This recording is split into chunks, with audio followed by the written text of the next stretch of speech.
Berdasarkan pendapat atau opini masyarakat seperti bisa kita pantau, ternyata Teddy itu seorang gay, seperti kaum Nabi Lut pada zaman dulu, lebih menyukai atau mencintai sesama laki-laki. Saya usulkan agar Pak Prabowo secara kesatria, tegas dan meyakinkan Prabowo melepaskan diri dari lendokannya si Teddy yang berbahaya itu. Dan video itu di-take down oleh Komdigi. Kenapa di-take down?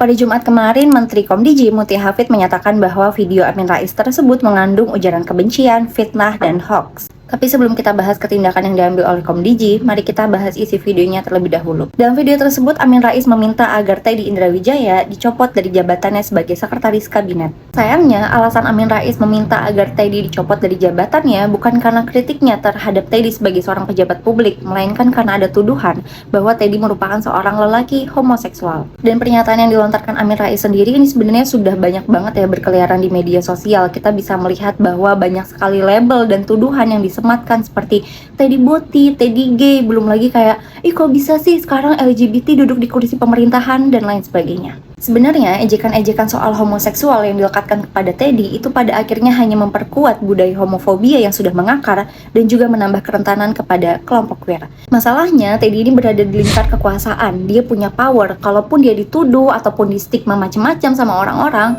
ya dia bakal aman-aman aja. Tapi bagaimana dengan teman-teman queer yang pada akhirnya cuma dapat stigma buruknya? Dikatain kelompok LGBT sukanya makan duit rakyat, kelompok LGBT nggak layak jadi pemimpin, dan lain sebagainya. Nah, disinilah yang perlu diperhatikan bahwa fokus yang berlebihan pada ekspresi gender Teddy itu pada akhirnya hanya mengaburkan fokus kita pada hal yang lebih penting dan yang lebih harus dibicarakan. Padahal banyak sekali kritik yang bisa kita lontarkan kepada Teddy, dari mulai kinerjanya sebagai seorang sekretaris kabinet, atau mungkin soal bagaimana komunikasinya dengan wartawan yang kemarin sempat menuai kritik juga, atau mungkin soal perayaan ulang tahun mewahnya di tengah kondisi ekonomi masyarakat yang sedang tercekik.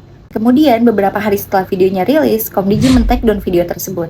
Kata Mutia Hafid, videonya mengandung ujaran kebencian dan juga fitnah. Di sini kita bisa lihat ya bagaimana pemerintah secara cepat melindungi seseorang dari stigma terhadap orientasi seksual yang sekiranya bisa membahayakan orang tersebut kalau orangnya berasal dari circle mereka sendiri.